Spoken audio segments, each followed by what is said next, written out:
সেই যুগ যেখানে মানুষ আল্লাহর হারামকে হালাল করে নিয়েছে আর হালালকে হারাম করে নিয়েছে। রিবা একটা টাটকা হারাম, আমরা এটাকে হালাল করে ফেলেছি।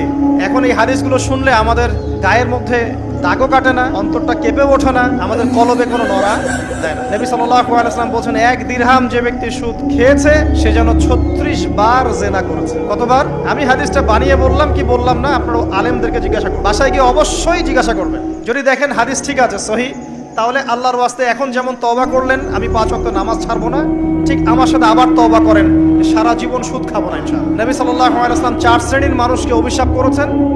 1 শ্রেণী যে সুদ খায়, 2 নাম্বার যে দেয়, 3 নাম্বার যে সাক্ষী থাকে, 4 নাম্বার যে লিখে রাখে।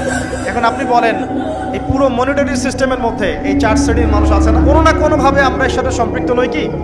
সম্পৃক্ত। অতএব আল্লাহর এই বাণীকে যদি ভয় করেন, কোন বাণী? আল্লাহ পাক বলছেন, ইয়া আইয়ুহাল্লাযীনা আমানু, হে মুমিনগণ, ইত্তাকুল্লাহ, তোমরা আল্লাহকে ভয় করো, ওয়া যারু মা বাকিয়া মিনার রিবা ইন কুনতুম মুমিনিন, তোমরা সুদের অবশিষ্ট অংশগুলো ছেড়ে দাও যদি প্রকৃতপক্ষে তোমরা মুমিন হয়ে থাকো। ওয়া ইল্লাম তাফআলু, তোমরা যদি সুদ না ছাড়ো, আল্লাহর হুঁশিয়ারি শোনেন, যদি তোমরা সুদ না ছাড়ো, ফাযানু বিহারবিন মিনাল্লাহি ওয়া রাসূলিহি, আর আল্লাহ এবং তার রাসূলের সাথে যুদ্ধের ঘোষণা শুনে রাখো। আল্লাহ এবং তার রাসূলের বিপক্ষে যুদ্ধ করে কেউ জান্নাতে যাবে?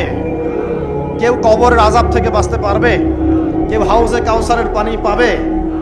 আল্লাহ এবং তার রাসূলের সাথে যুদ্ধ করে কেউ টিকতে পারবে? আপনার কি তাই মনে হয়? যদি মনে হয় তাহলে দিব্যি সুদ খান, কোনো সমস্যা নেই। আর যদি মনে হয় যে আল্লাহ এবং তার রাসূলের সাথে যুদ্ধ করে আমি পার পাবো না, আল্লাহ এবং তার রাসূলের বিরুদ্ধাচরণ করে আমার কবর টিকবে না, কারণ আমি একটা কথা বারবার বলি আপনাদেরকে যে আল্লাহ ছাড়া আমাদের আপন বলতে কেউ আছে? একা এসেছেন পৃথিবীতে, একাই যেতে হবে।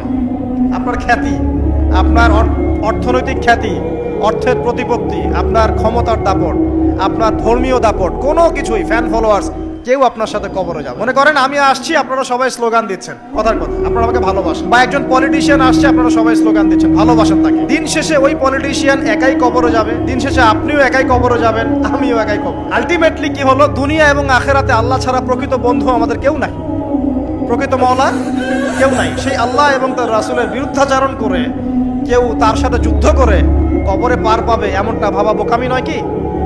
আল্লাহ পাক আমাদেরকে বোঝার তৌফিক দান করুন।